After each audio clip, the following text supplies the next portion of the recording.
தமிழக மாவட்ட தமிழ் வழக்குகளிலேயே ஒரு மரியாதையான தமிழ் எது என்று சொன்னால் அதுதான் இந்த கொங்கு மண்டலத்தினுடைய கோவை தமிழ். ஏன்னா எங்கள் மதுரையில் ஒரு பையனை கூப்பிட்டு தம்பி படிக்கிறியா அப்படின்னு கேட்டால் இங்கே கோயம்புத்தூரில் படிக்கிறேன்பா அல்லது படிச்சுட்டேன்பா அல்லது படிக்க போகிறேன்பேன்.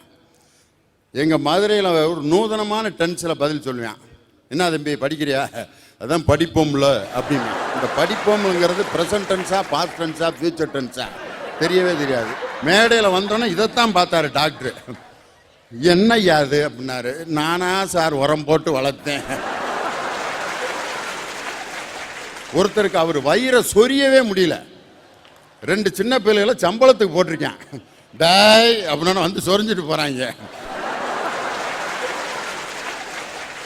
அதனால் இந்த கோவை மாநகரத்தில் பேசுகிறதுனாலே ஒரு மகிழ்ச்சி, ஒரு மரியாதை, ஒரு வரவேற்பு எல்லாமே சிறப்பாக இருக்கு.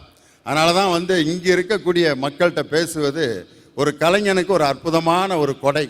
இங்கே பாருங்க, பேச பேச என்ன அந்த எனக்கு இருட்டில் அது முகம் தெரியல, ஆனால் சிரிப்பு சத்தம் கேட்க கேட்க எங்களுக்கு அப்படியே ஒரு பெரிய என்கரேஜ்மெண்ட்டாக இருக்கு. சில ஊர்களெல்லாம் எங்களை பழி வாங்கிடுவாங்க. ஒரு ஊரில் நானும் ஜோக் அடிச்சுக்கிட்டே இருக்கேன், ஊரே சிரிச்சு மண்ணை கவரியான், முன்னாடி ஒரு 5 பேர் இருந்தா.